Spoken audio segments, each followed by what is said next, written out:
जय गुरुदेव। परमार्थ में पहला कदम प्रीत और प्रतीत। परमार्थ में पहला कदम प्रीत और प्रतीत का होता है। गुरु पर पूरा विश्वास करना कि वो जो भी करेंगे या जो हमारे साथ हो रहा है सब गुरु महाराज की दया से ठीक हो रहा है। कबीर साहब ने बड़े सीधे और सरल शब्दों में समझाया है। वो कहते हैं कि भक्ति का मार्ग बहुत ही झीना है, अर्थात बहुत महीन है। इसमें किसी तरह की अकड़ धकड़ नहीं है, इसमें चाह और अनचाह की कोई बात नहीं। जब इस भाव से हम परमार्थ में कदम रखेंगे तब हम सफल होंगे। जब हमने परमार्थ में कदम रखा है तो परमार्थ की कुछ जरूरी बातों को हमें सीखना और समझना होगा।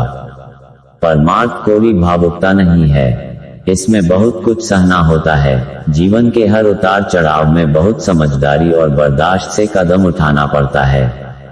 इसीलिए कबीर साहब ने कहा है कि भक्ति भाव भादो नदी सभी चली गहराया, सरिता सोई सराहिए जो जेठ मास ठहराया। सावन भादो के प्रवाह में तो छोटी छोटी नालियां भी उछाल लेती हैं, लेकिन जेठ की तपती दोपहरी में जो टिकी रह जाए तारीफ उस नदी की है। अर्थात मनचाही राह मिले तब बड़ी खुशी होती है कि गुरु महाराज की बड़ी दया है, कृपा है, लेकिन जरा सा मन के खिलाफ हुआ तो ये मन उल्टी दलीलें देने लगता है कि ऐसा क्यों हुआ, गुरु महाराज ने क्यों नहीं बचाया, उन्होंने दया नहीं की, वगैरह वगैरह। हम अपनी सच्चाई को समझें। ऐसा विश्वास है कि ऐसी भक्ति छिछली है, झूठी है, जो जरा में हिल जाए।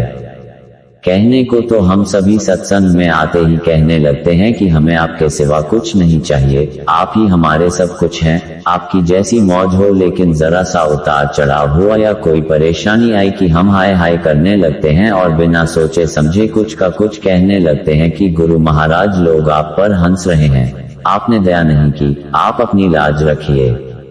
हमें सोचना चाहिए कि हम क्या कर रहे हैं। कोई क्या गुरु महाराज पर हंसेगा, ये तो हमारी सच्चाई है जो हम सोचते हैं। गुरु महाराज तो हम सब की लाज रखते हैं। हमको ये कहने का अधिकार नहीं है कि आप अपनी लाज रखिए।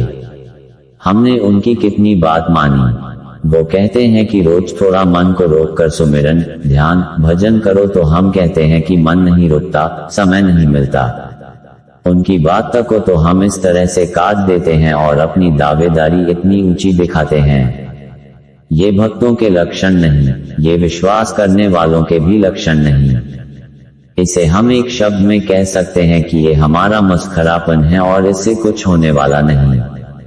कहा है कि चतुराई रीझे नहीं, रीझे मन के भाव। गुरु तो अंतर्यामी होता है तो केवल बातों से नहीं खुश होता, वो हमारे अंदर के असलियत को समझता है। इसलिए कबीर साहब ने कह दिया कि बातन भक्ति होए ना छाड़ो चतुराई।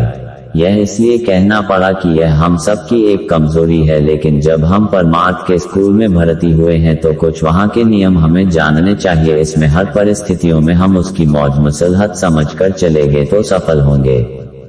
उनके बताए अनुसार लगे रहेंगे साधन भजन में सत्संग में, तब हमारे कदम धीरे धीरे परमार्थ की ओर बढ़ेंगे। और अगर केवल हम ये सोचकर परमार्थ में आए हैं कि यहाँ हमको दुनिया मिलेगी तो हम धोखा भी खा सकते हैं।